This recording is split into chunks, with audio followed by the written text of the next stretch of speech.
Hi, Evie here, the Greek goddess of great reading.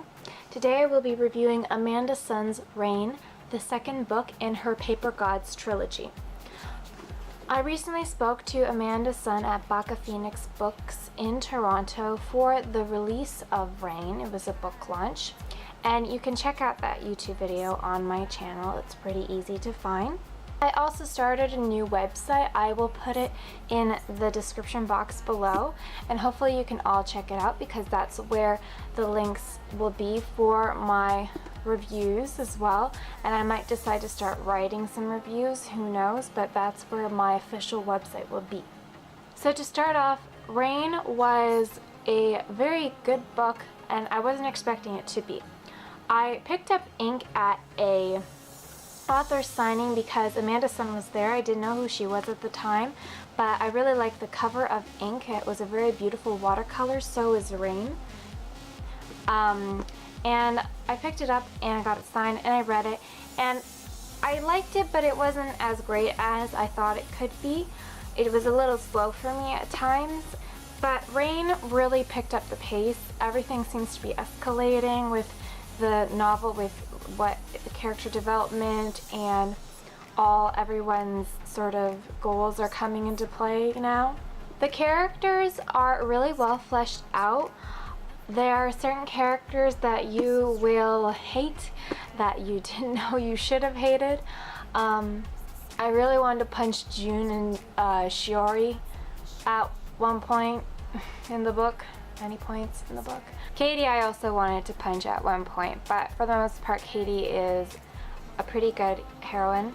Tomohiro is my favorite character because he becomes such a tragic hero because he's slowly falling apart. You can tell very much in this book how he's slowly losing it and just not having control of his powers anymore.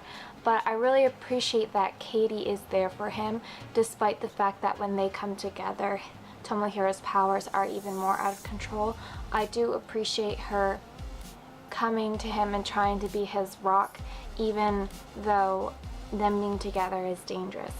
Ishikawa is a very funny character. He's there for some good comic relief. Along with Tanaka and Yuki, those characters are very much needed in this book because the content tends to be a bit more serious at times. There's some banter between Katie and Tomohiro, but for the most part Tomohiro is pretty serious throughout the book because he realizes that things are changing and it's not all happy days anymore. The powers in him are awakening, so he's having a tough time. June, you didn't really know what to think of June, and by the end of this book you will know what to think of June. That's all I'm gonna say about that. Shiori, who was Tomohiro's pregnant friend who we briefly met in the first book. You see her a lot more in this book, and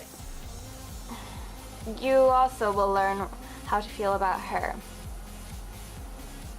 This novel is set in Japan, and I really love the description of Japan that this book has.